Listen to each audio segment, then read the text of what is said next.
thing that I've taken notice of is that these entities, these bots, I guess you could call them smiths, they are going about their business just mindlessly.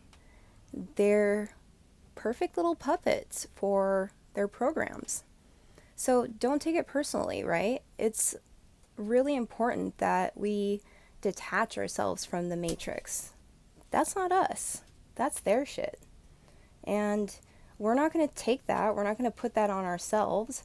We're just going to reflect it back. We've become pros at creating a diversion. We're not going to go along with that lower script. One thing that I've really taken notice of is that these entities also will have no other choice but to try to show up in your life and break it down in any way that they can when you're doing well. So when you get to a certain frequency. For instance, the other day I was at the climbing gym and I showed up to the climbing gym honestly with a very low vibration.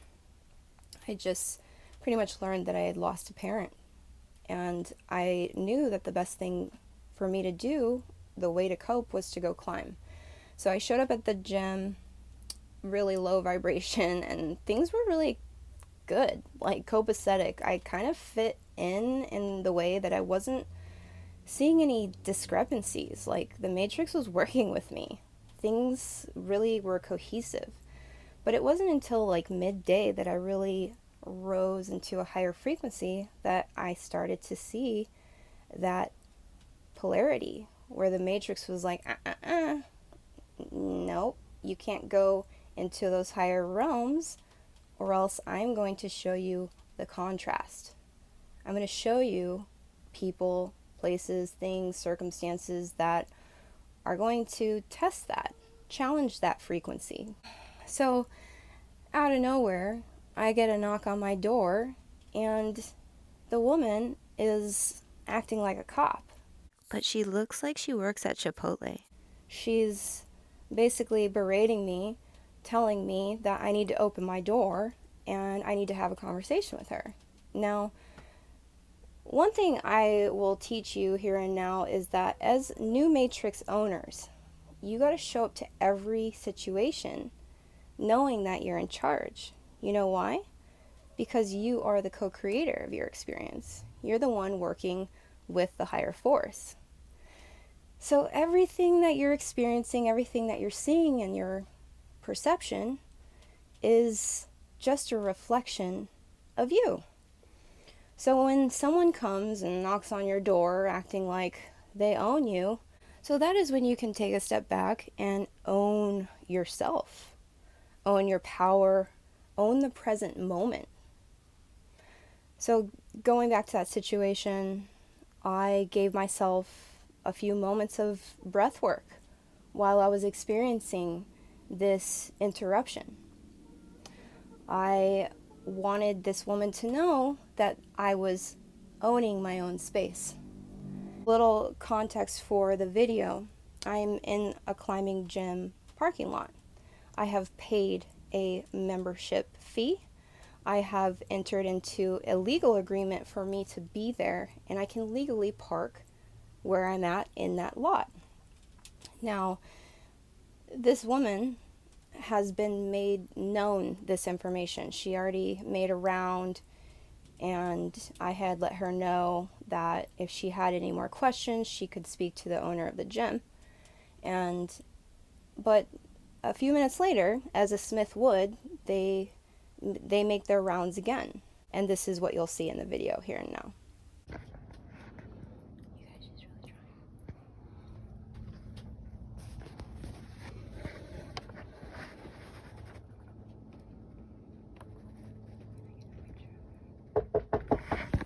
Miss, I need to talk to you.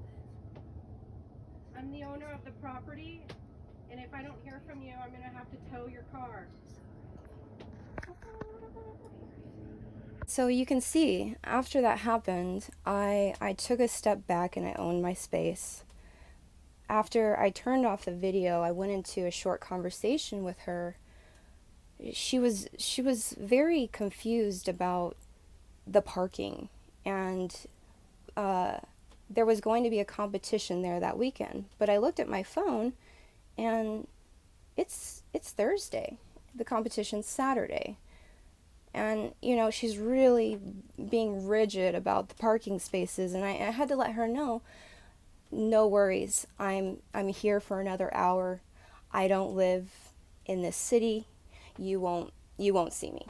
And she had to leave at that point, but she left at that point still in her rigidity. It wasn't enough because she didn't get any of my reaction, my energy, my light.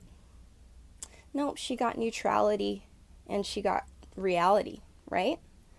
So that's what we have to do. We have to own these situations because these little agents, they're going to come and they're going to want to control. And that's when you have to take a step back and look at the situation and know that you're in charge. This is a new dynamic. You're in your vortex of creation. You know how to create reality in a peaceful, joyful manner. You don't have to go along with the script. Last little point I wanted to add is the power of prayer is real, and if we use it when we're in these circumstances, it can really help us.